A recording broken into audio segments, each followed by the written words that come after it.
in today, whether you catch me live or later. I appreciate you tuning in. Thank you for all the comments, likes, all that stuff. It's very helpful.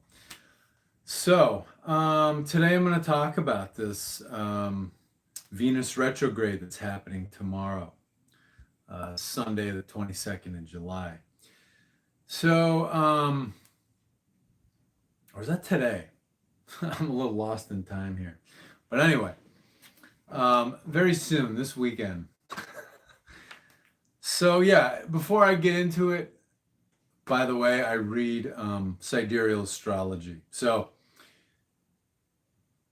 for people who follow mainstream Western tropical astrology, my placement of planets and signs and degrees may sound wrong. So don't worry about letting me know.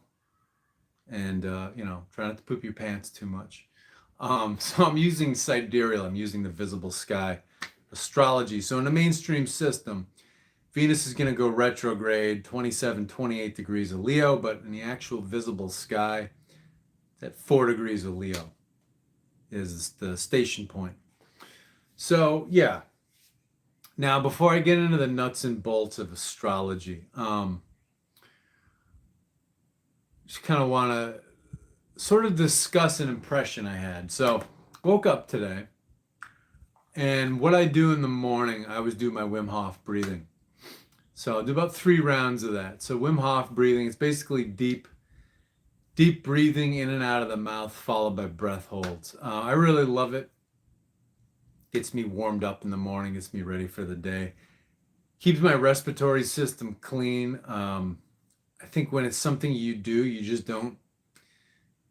don't get colds and flus at the rate that, other people do it. It keeps you pretty like sickness free. It's really good. So I'll do that. I'll do a little more like Buteyko style. So it's just sort of, the breath volume you use when at rest. And then you hold your breath on an empty lung, just like Wim Hof, but without all the heavy breathing. So, when I do this, I can get a sense of the state of my nervous system. So if my nervous system's relaxed, I can, hold my breath for a long time. I'm super relaxed. I'm just don't get any creepy crawlies in my nervous system. I'm very relaxed. My heart rate gets, when I wake up, my heart rate's probably in the 50s. It's definitely below 60. And even doing heavy breathing, it stays down there. So, with all the meditation I do, like with the 3 ones meditation, holding the 3 ones, and, like the celestial qigong, things like that. If I do those before bed, sometimes I'm working things through my energy body in my sleep. I can wake up a little, kind of tense. Didn't do any of that last night. Just did some reading, took a cold shower because it's coastal North Carolina. It's hot as shit right now. But it is kind of a mild day, actually. I want to talk about that later, too. So, took my cold shower, did some reading, went to sleep. I slept about 8 hours. And I was doing my breathing, and for no apparent reason, I just felt more tense than usual. So I couldn't hold my breath as long, but, checking my heart rate, it was low. It was below 60. So that, it tells me that I wasn't. So when I get like a feeling of anxiety, I check things in my body. So I'm like, okay, well, is my heart rate up? Do my guts feel tense? Because just digestive upset can make you anxious. So I'm always looking, it's like, have I been thinking about something that's just been, making me batshit and driving me nuts? Have I been obsessing over certain thoughts? Well, there's none of that going on. My heart rate was low. My guts felt pretty good. Not especially tender. So I was like, well, that's interesting. And my breath holds just weren't as long. And, like in the heart center, I was just getting just kind of like creepy, sort of fearful, kind of anxious feelings out of nowhere. Not very strong, but, noticeable. And that, that Wim Hof breathing helps you to basically clear the emotional refuse out of your body, is a good way to put it. So I was like, okay, well, whatever. It's just one of those days. But, I was mindful. We just had the sun just had two big, coronal mass ejections. The first one, it was a strong one. And then the second one was a cannibal. So a cannibal is when a faster, stronger coronal mass ejection overtakes the one that was emitted before it. So I don't know a whole lot about this. I imagine that they can have constructive or destructive sort of effects on each other. It's like with sounds. Sometimes sounds will neutralize each other. If you play two types of music, they'll kind of neutralize each other.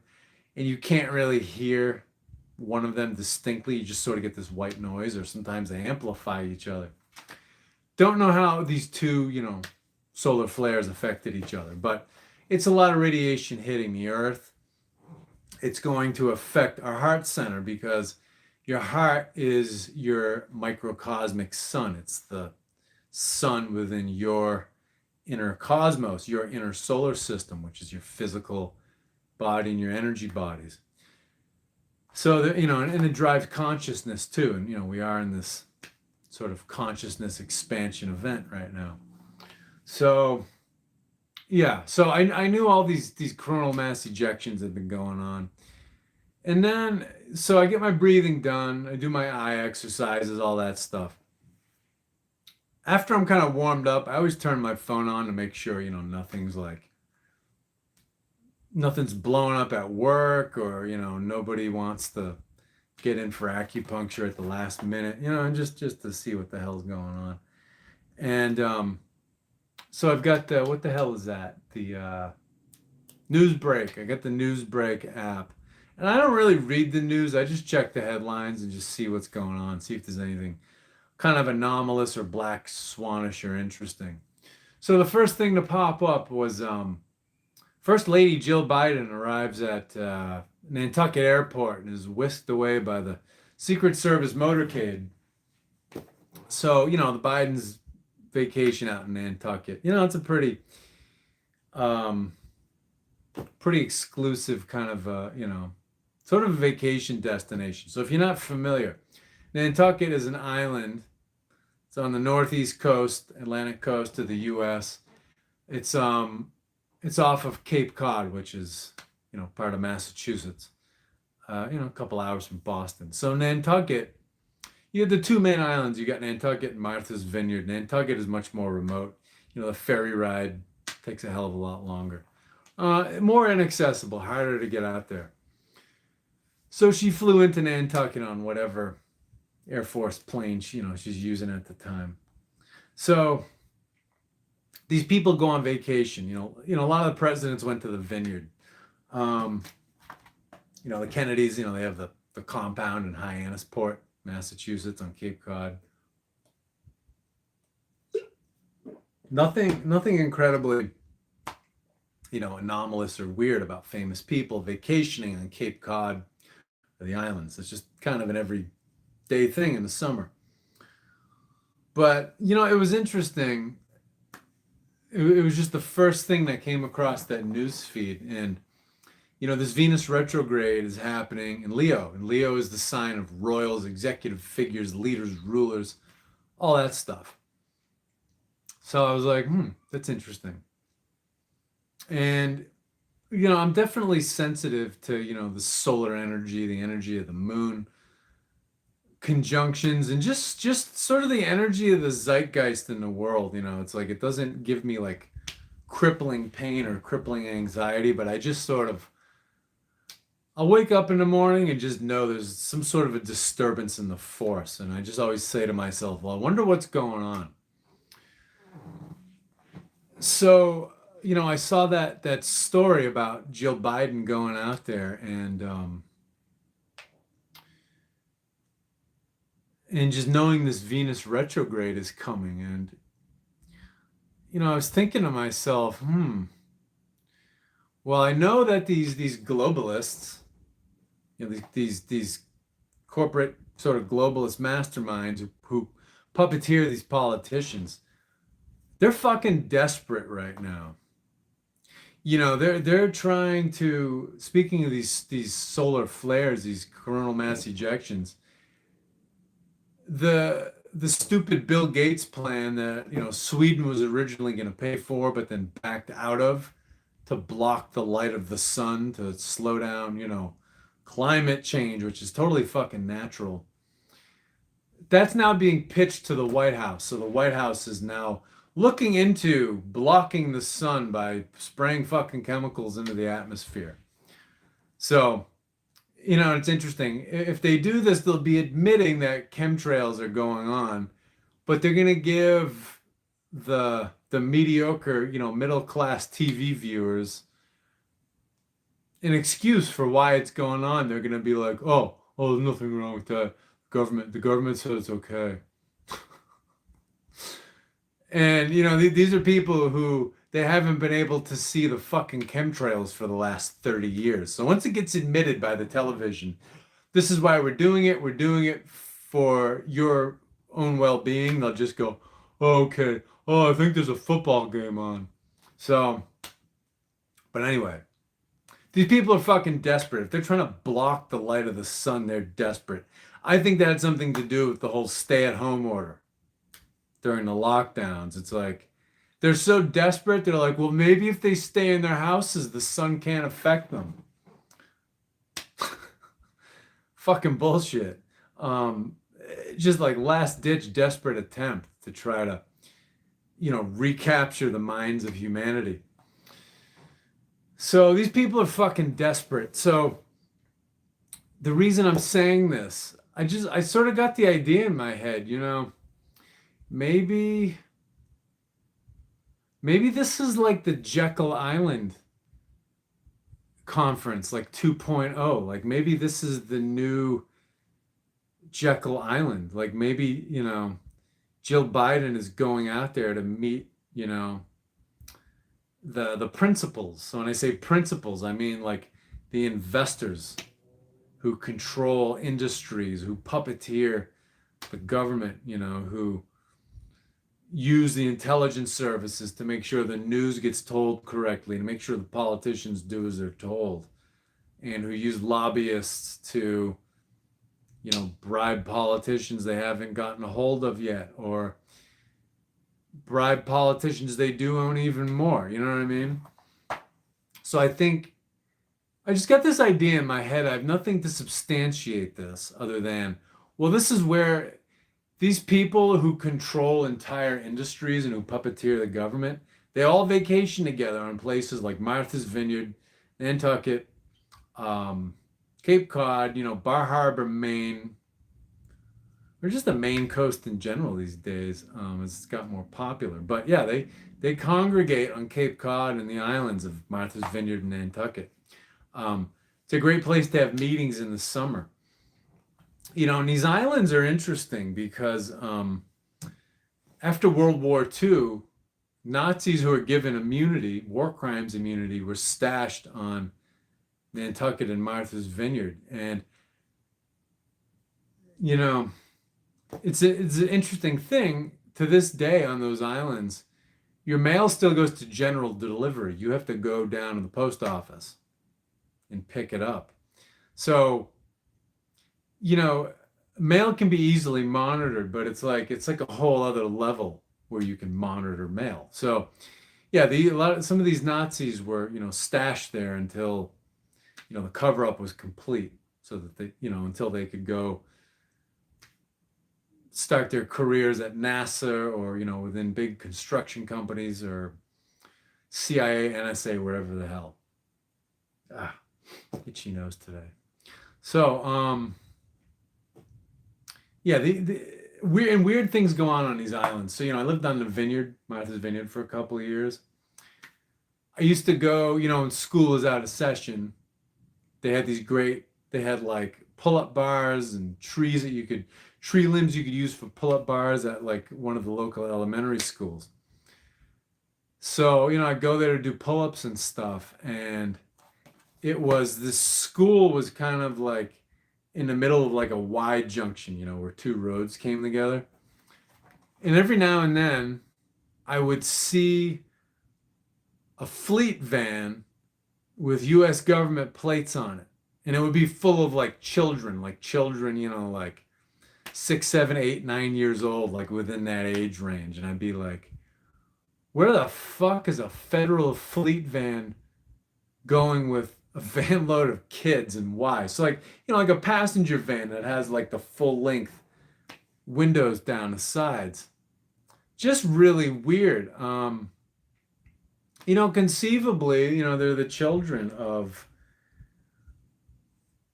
you know, bankers or, you know, corporate, whatever the fuck type executives or government employees. And, you know, maybe these kids are going for their,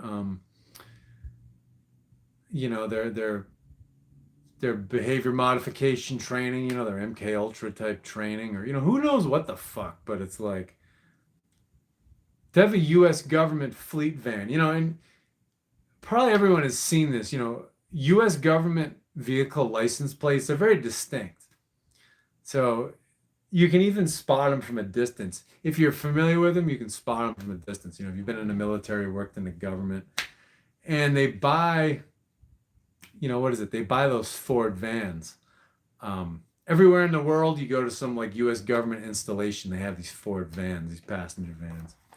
So those islands are just fucking weird. So I got this idea in my head. It's like, oh, I think she's going out there because she's basically she's being called out there to do some damage control. It's like Joe Biden's handlers are bringing her out there for instruction and to get an idea of how he's holding up, because when you look at how she leads him around at public appearances and, you know, she holds his coat so he can put it on, she's keeping him coloring between the lines. You know, she's his handler for all intents and purposes.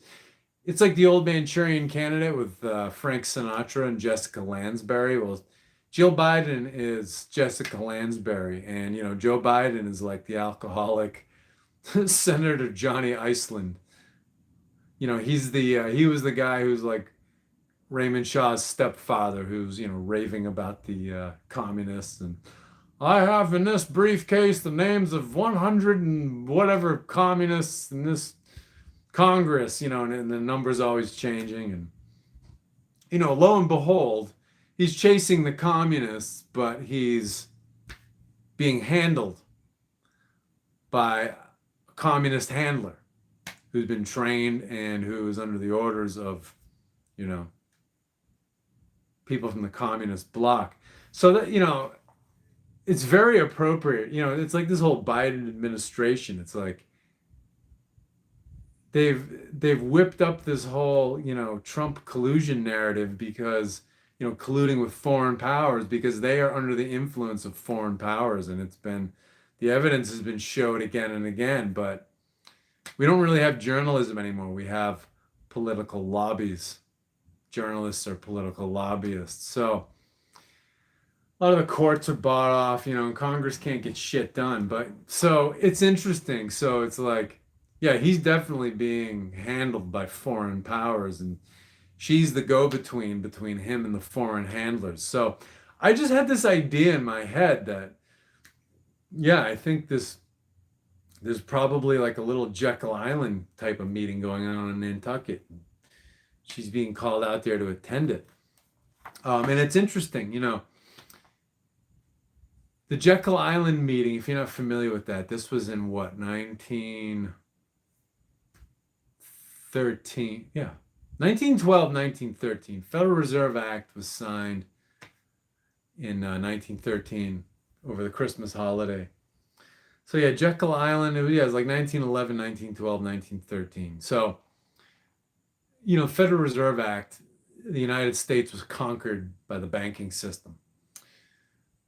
So you had the Jekyll Island meeting, the Titanic sinking, you know, and a bunch of American, very wealthy American opponents of the Federal Reserve System died on that ship, you know, like John Jacob Astor. fabulously wealthy, but knew that the Federal Reserve System was a giant scam created to enslave the American people. He and others like him knew that about central banking in general. So you had the Jekyll Island meeting, the Titanic sinking, the Federal Reserve Act.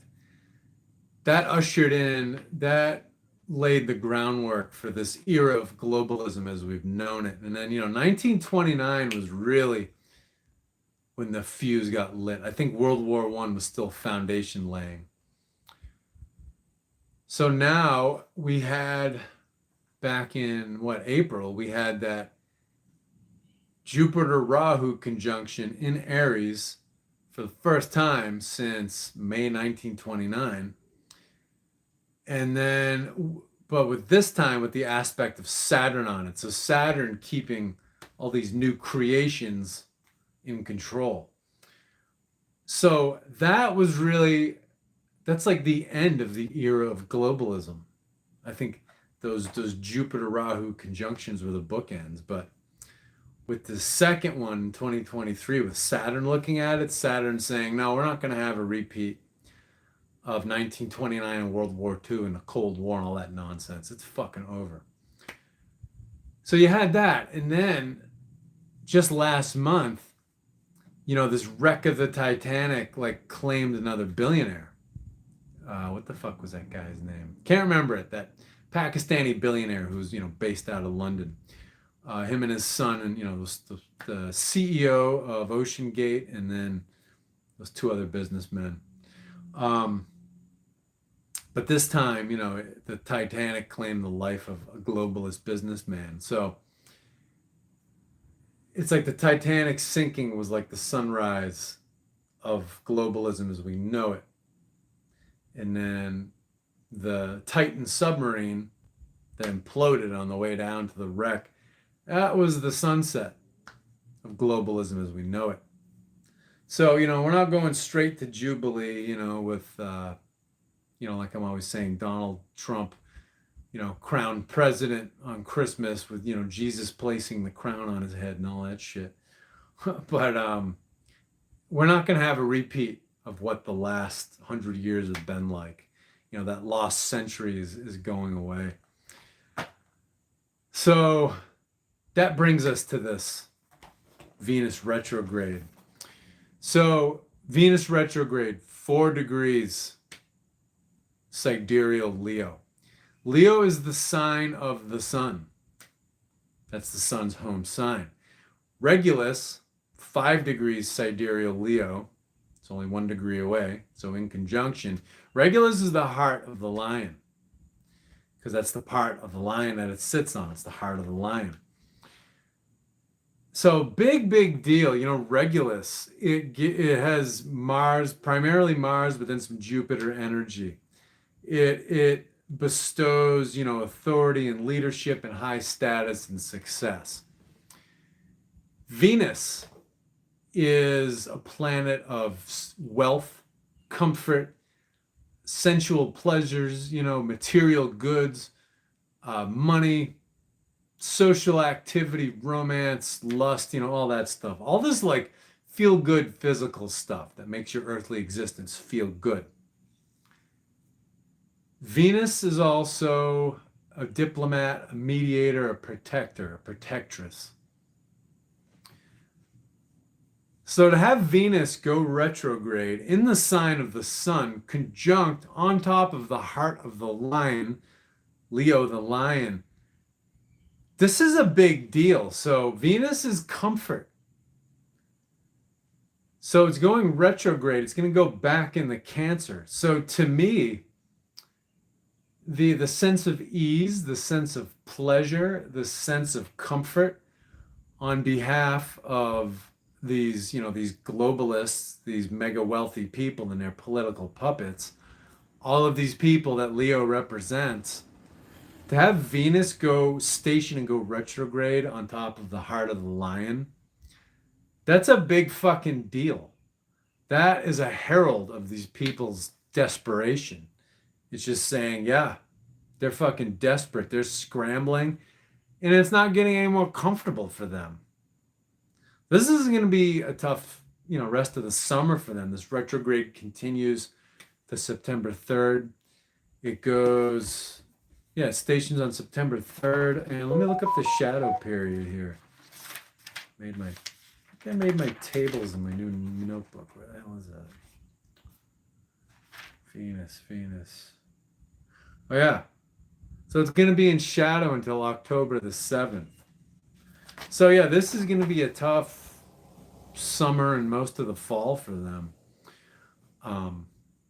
You know, really the first day of winter is like November 1st to like November 7th. So, yeah, tough summer and fall for these fuckers. So, yeah, they are. Another thing, too, Venus is a social activity, cooperation, diplomacy. It tells me that these globalists, these financial parasites, they're not going to be able to get along with each other. Now, they've been sharing power for a long time, and really they hate each other. There are all types of wealthy people in this world. Some of them really do have hearts of gold. They're very good people. Others are dead inside, and they don't really have any friends. And their friendships are all about, mutual advantage and making money and things like that. And they're ready to stab each other in the back when it's good for business. So I think too, this signals that the political class and the investor class above it, these rulers, they're not going to be able to get along with each other. And it's all about sort of grudges that have festered in their hearts for a long time. So it's pretty interesting. Now, we look at lunar mansions here. This 4 degrees sidereal Leo, it's in the lunar mansion of Persephone. So Persephone, the goddess, she's the goddess of spring and she's also the goddess of the underworld. Now, Persephone, two sides of the coin, or a mixture, which usually happens in life. So on the positive, when she's a goddess of spring, she's, helping life grow. She cares for humanity. She's helping humanity. But the darker aspect of her gets controlling. There can be a little cruelty in the mix. So people in various levels of power, they have varying motivations. I think overwhelmingly, they're parasites and they're in it for themselves. But, not everybody is completely like that. So this retrograde, and you also have Mars in Leo. It's about that Mars in Leo is about conflict within that ruling class strata. And then having Venus go retrograde there, it's basically going away from Mars. Venus coming up behind Mars has been harmonizing Mars. Now when it's going away, it's taking away that sense of ease and sense of cooperation from these people. So they're going to start fighting each other. This is going to be interesting. So now also, when Venus stations to go retrograde, you're going to have a trine from Rahu, from the head of the snake, the dragon's head, Loki, Lucifer. So Rahu, Loki, Lucifer, it's all about, these are trickster gods. It's all about doing things in unconventional ways. These trickster gods like Rahu, they want to spill all the secrets to the world. Now it's in a trine, so it is what? It's 5 houses away. It's 120 degrees away, to the degree. So basically what Rahu wants to do is, it's in Aries, Rahu's in Aries. It wants to kickstart something. It wants to lead the way. So it basically, and then Venus going retrograde, it's going to be, reviewing and taking a second look at how we look at the material environment and how we look at the material goods and the money of this ruling class. So Rahu wants to spill some secrets about how these people have been making their money.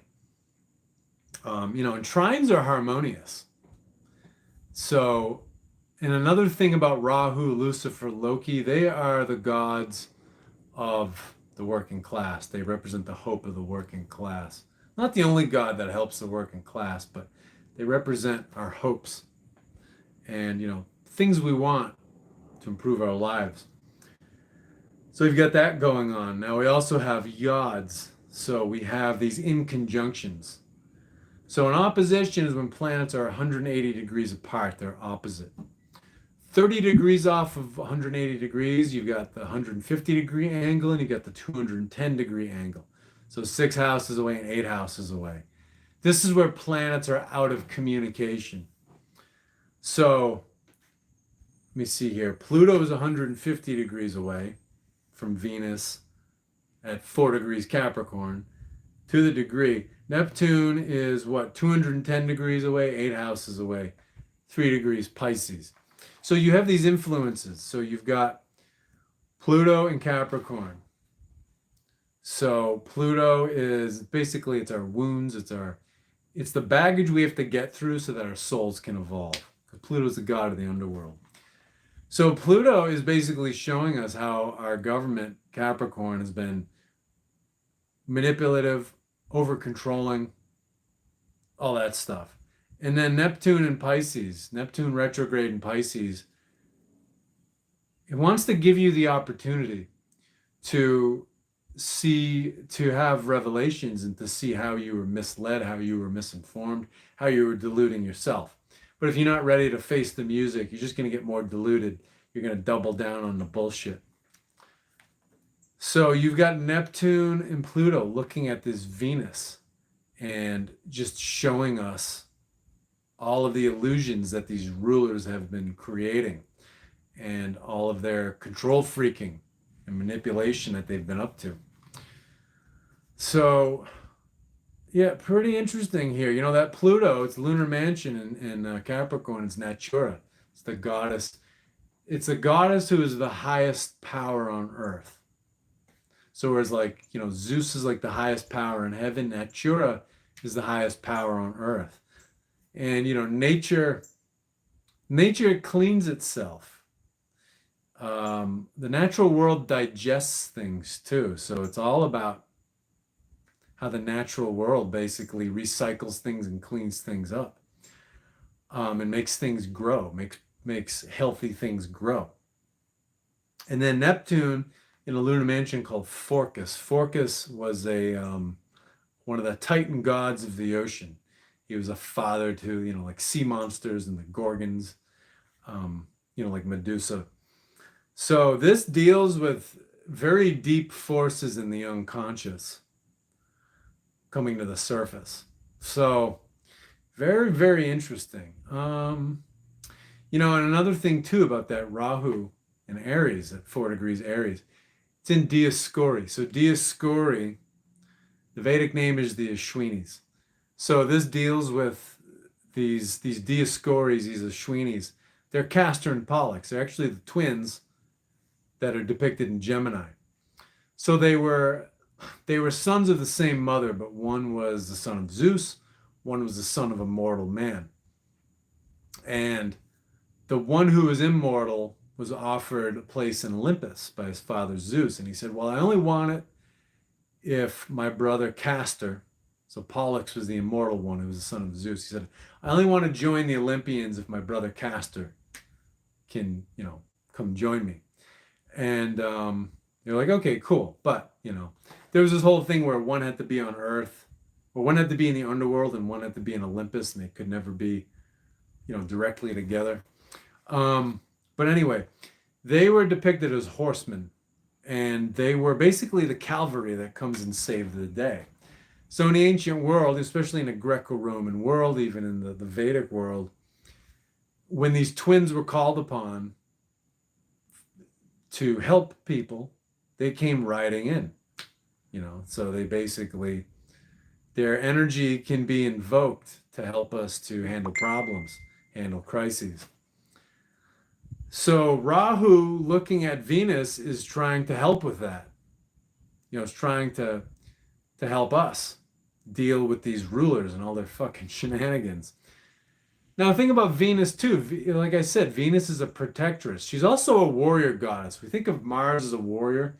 Mars is more the conqueror, whereas Venus does the protection. So it's pretty interesting.